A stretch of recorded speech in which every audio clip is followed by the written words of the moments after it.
We are starting a new 3-week series on rest. And so if you haven't noticed that, who here uses Bitmoji? Yeah, most people? Most of my replies are through Bitmoji. Often Adam and me will just text through Bitmoji. But this is all of the youth staff. So you'll see, me with a soccer ball, and Adam with fishing, and then Lindsay with coffee, and Casey. Casey made himself look buff. And then we got Shelby, and he's sleeping. And then we got Lee, and she's chilling out. And so we are looking at this idea of rest over the next 3 weeks. Are you ready? I'm coffee. Wonderful. So who here needs rest? Anybody? Anybody been like, oh my gosh, I am exhausted. I'm right there. I am exhausted. I could do with some sleep. Some of you right now are just like yawning as I say that. You're like, oh, I could just sleep right now. It'll be fantastic. Does anybody feel like this? Does anybody feel like you're just running on empty?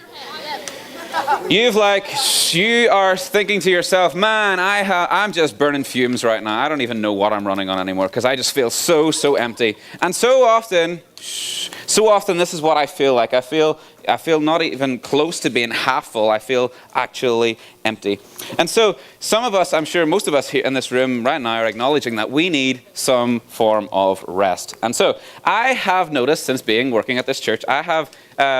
just beware, if you do fall asleep, I may be around taking a picture of you sleeping. And so I have a couple of pictures right now, so you may see yourself. This was on Juby Tour. Whenever we were about to go into the Ark, the girls were fast asleep after Juby Tour. And then, wow, who have we got here? Yeah, there's Logan in the middle, and there's Rachel to the right, and I'm not even sure. Is that Paige down at the left? Wow, okay. Sound asleep on the bus, needing rest. Oh, we got some more. There's Kelly, and there's Bree, and there's Raina, and that's Bree's face on the blanket. Wow. No, it really is. It really is. I promise. And there's me during a lunch break sometimes. And sometimes you just need a little bit of rest. But right now, a lot of you guys are just saying, hey, I need rest because I am so exhausted and I am so tired. And here's the good thing. Rest is good. Everybody agree with that? Say it with me. Rest is good. Rest is good. Okay, and then say this. Rest is needed. Rest is needed. It is. And rest is biblical. And we have a word for this. We have a word for this that we use in the church. Does anybody know what it is? Sabbath. You have already seen it on the slide. Awesome. Sabbath. Way to go, Derek. You've seen it. So we're going to talk about this meaning of Sabbath and what does it mean and why do we see this in Scripture and how does this word Sabbath apply to our lives, the 7th, 8th, and 9th graders. And so for the Jewish people, the Sabbath, it was observed from a Friday night through to a Saturday night. And here we associate the Sabbath with what day? Sunday. We associate the Sabbath with Sunday when we come to church and we worship and a day of rest. But Sabbath, this word Sabbath, it literally means rest. It comes from the Hebrew word Sabbat. S-A-B-B-A-T. So it's pretty much the same without the H at the end. And so this word, yes, H. This word Sabbat, or Sabbath as we call it, means to stop. Means to cease. This word came from the Hebrew. Sabbat means to stop, means to cease. And I want us to look at a passage right from the start. What's the first book of the Bible?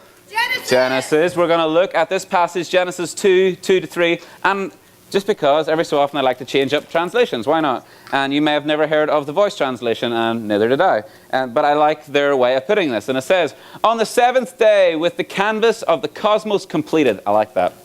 The canvas of the cosmos completed. God paused from his labor and rested. Thus God blessed day 7 and made it special, an open time for pause and restoration, a sacred zone of Sabbath keeping because God rested from all the work he had done in creation that day. So we see here right from the beginning of this book, we see that God modeled Sabbath. God modeled rest. After working, he says that it is good to rest and I need to do that. And so we see this right off in Genesis. So I want to think of an average day for you as a middle schooler. This was my average day whenever I was in middle school, and see if yours correlates with me. Okay, so number one thing, I wake up in the morning. Now, in Ireland when I went to school, I woke up generally about 8:15 in the morning. And all of you are like, ha, ha, ha, ha. I'm sorry. True. We woke up at 8:15 because school started at 9. Y'all wake up at some ridiculous time in the morning. And so you wake up, okay? Then next, you go to school. And you're at school for many, many, many, many, many hours of the day. And then, 7. You're there for a long part of the day. And then afterwards, a lot of you guys have to go to practice, right? Whether it's through drama or whether it's athletics or whether it's sports, whatever. And then, after your activities after school, then you come back and you will just get a quick dinner. You just get a quick bite to eat maybe because you need fuel for your homework. And then you go to your desk or whatever and you go to your table and you start with your homework, which could take many, many, many, many, many hours as well. And then possibly after your homework, you may get some TV time. You may get some hangout time with some friends, possibly. You may get some Xbox time, maybe Netflix, who knows.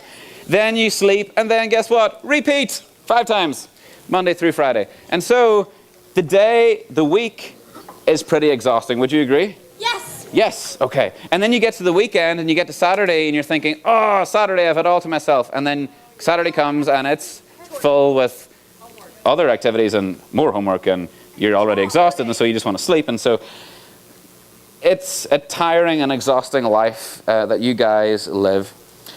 But we're going to talk more about kind of the practical aspects next week. What do we do? How do we find rest in the midst of busyness? We're going to look at some practical examples next week. But back to this idea of Sabbath.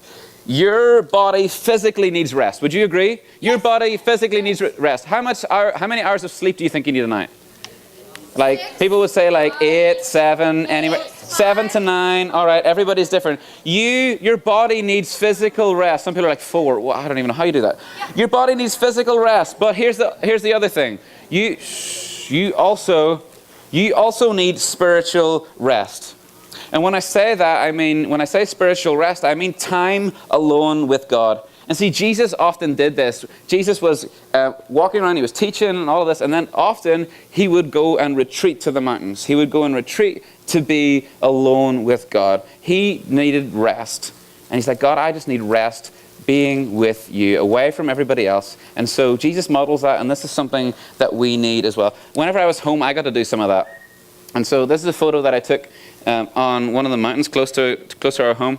And I got to just go up into the mountains and just to simply be.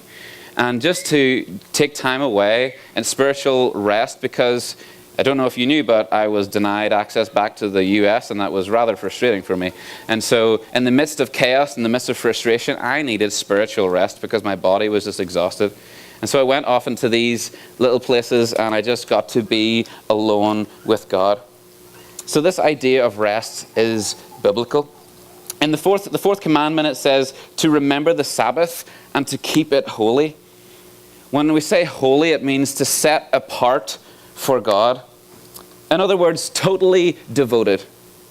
This time with God, totally devoted to God. Not just some old time whenever you're just chilling out at home, playing Xbox, zoning out, watching Netflix. That time actually sometimes is needed. That's physical rest, recharging your batteries. We'll talk about that next week. But this idea of having spiritual rest, one-on-one time with God, it is needed. I wonder, where is your rest time with God? Where is it? A couple of months ago, do you remember we talked about that idea of having a prayer closet? Do you remember that? Yeah, that time where you need to get one-on-one with God. I wonder, have you thought about that since then? Have you thought about where is your prayer closet? Where is the time or the space where you get to have your rest time with God? I wonder even, do you have one? Maybe tonight you're realizing of, hey God, I just need time. I just need a place. I need space to be because my day at school is stressing me out. My parents are making me angry. I just need some time alone with you, God. Sabbath rest is vital for your faith journey.